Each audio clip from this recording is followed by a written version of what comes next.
ಬೆಂಗಳೂರಿನ ಚಿನ್ನಸ್ವಾಮಿ ಕ್ರೀಡಾಂಗಣದಲ್ಲಿ ನಡೆದ ಬಹುನಿರೀಕ್ಷಿತ ರಾಯಲ್ ಚಾಲೆಂಜರ್ಸ್ ಬೆಂಗಳೂರು ಹಾಗೂ ಚೆನ್ನೈ ಸೂಪರ್ ಕಿಂಗ್ಸ್ ನಡುವಿನ ರಣರೋಚಕ ಪಂದ್ಯದಲ್ಲಿ ಆರ್ಸಿಬಿ ಭರ್ಜರಿ ಜಯಬೇರಿ ಬಾರಿಸಿದೆ. 43 ರನ್ಗಳ ಭರ್ಜರಿ ಗೆಲುವು ದಾಖಲಿಸುವ ಮೂಲಕ ಆರ್ಸಿಬಿ ತನ್ನ ವಿಜಯದ ನಾಗಲೋಟ ಮುಂದುವರಿಸಿದೆ. ಇತ್ತ ಚೆನ್ನೈ ಸೂಪರ್ ಕಿಂಗ್ಸ್ ಈ ಬಾರಿಯ ಐಪಿಎಲ್ ಟೂರ್ನಿಯಲ್ಲಿ ಹ್ಯಾಟ್ರಿಕ್ ಸೋಲಿನ ಕೈ ಅನುಭವಿಸಿದೆ. ಪಂದ್ಯದ ಆರಂಭದಲ್ಲಿ ಟಾಸ್ ಗೆದ್ದ ಸಿಎಸ್ಕೆ ಬೌಲಿಂಗ್ ಆಯ್ಕೆ ಮಾಡಿಕೊಂಡಿತು. ಟಾಸ್ ಸೋತು ಬ್ಯಾಟಿಂಗ್ಗೆ ಇಳಿದ ಆರ್ಸಿಬಿ 20 ಓವರ್ಗಳಲ್ಲಿ 3 ವಿಕೆಟ್ ನಷ್ಟಕ್ಕೆ 250 ರನ್ ಕಲೆ ಹಾಕಿ ಚೆನ್ನೈ ಸೂಪರ್ ಕಿಂಗ್ಸ್ ತಂಡಕ್ಕೆ 251 ರನ್ಗಳ ಗುರಿಯನ್ನ ನೀಡಿತು. ಈ ಗುರಿ ಬೆನ್ನಟ್ಟಿದ ಸಿಎಸ್ಕೆ 19.4 ಓವರ್ಗಳಲ್ಲಿ 207 ರನ್ಗೆ ಆಲ್ಔಟ್ ಆಗುವ ಮೂಲಕ ಆರ್ಸಿಬಿ ವಿರುದ್ಧ ಸೋಲನ್ನು ಕಂಡಿತು. ಆರ್ಸಿಬಿ ಪರ ಮೊದಲು ಬ್ಯಾಟಿಂಗ್ಗೆ ಇಳಿದ ವಿರಾಟ್ ಕೊಹ್ಲಿ ಹಾಗೂ ಫಿಲ್ ಸಾಲ್ಟ್ ಸಾಧಾರಣ ಪ್ರದರ್ಶನ ತೋರಿದ್ರು.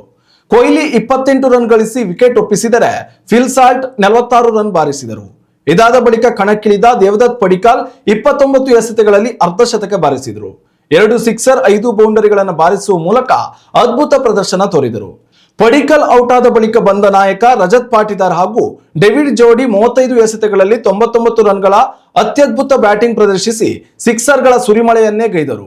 ರಜತ್ ಪಾಟಿದಾರ್ 19 ಎಸೆತಗಳಲ್ಲಿ 1 ಬೌಂಡರಿ ಹಾಗೂ 6 ಸಿಕ್ಸರ್ ಸಹಿತ ಅಜಯ 48 ರನ್ ಬಾರಿಸಿ ಅಬ್ಬರಿಸಿದರೆ, ಡೇವಿಡ್ 25 ಎಸೆತಗಳಲ್ಲಿ 3 ಬೌಂಡರಿ ಹಾಗೂ 8 ಸಿಕ್ಸರ್ ಸಹಿತ ಅಜಯ 70 ರನ್ ಬಾರಿಸಿದರು.